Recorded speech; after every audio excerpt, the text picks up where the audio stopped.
Sebanyak 9 orang tewas dalam unjuk rasa yang berlangsung selama sepekan di berbagai wilayah Indonesia. Unjuk rasa tersebut salah satu tuntutannya adalah segera mengesahkan RUU Perampasan Aset yang sudah mandek 17 tahun di DPR RI. Padahal RUU tersebut sangat penting untuk memberikan efek jera kepada para koruptor dan membuat koruptor takut.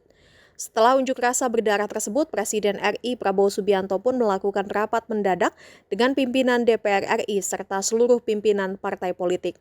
Hasil dari rapat tersebut, Prabowo Subianto menyebut bahwa pimpinan DPR RI sepakat untuk memprioritaskan pembahasan RUU Perampasan Aset. Kepada para perwakilan buruh, Prabowo Subianto pun meminta tolong masyarakat untuk mendorong pengesahan RUU Perampasan Aset. Sebab kata Prabowo, sebagai lembaga eksekutif, pihaknya tidak bisa sendiri membuat undang-undang. Lalu apa yang terjadi apabila RUU Perampasan Aset disahkan? RUU Perampasan Aset Tindak Pidana merupakan rancangan undang-undang yang mengatur rigid tentang perampasan aset harta yang didapat dari tindak pidana. Bukan hanya tindak pidana korupsi, negara juga bisa merampas aset dari tindak pidana judi online, penipuan, hingga narkoba. Aset tersebut nantinya bisa dirampas oleh negara tanpa menunggu putusan pengadilan.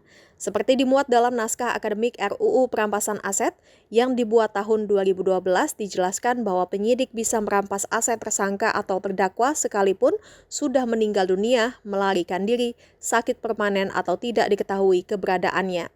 Selain itu, negara juga bisa merampas aset tersebut sekalipun terdakwa diputus lepas dari segala tuntutan oleh pengadilan.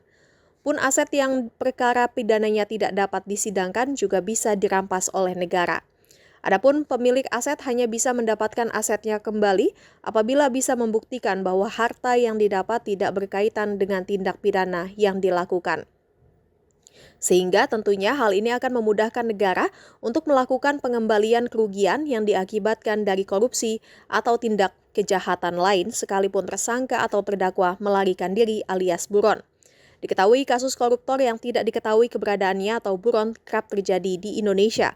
Misal saja yang terbaru yakni bos minyak Riza Khalid hingga kini belum diketahui keberadaannya.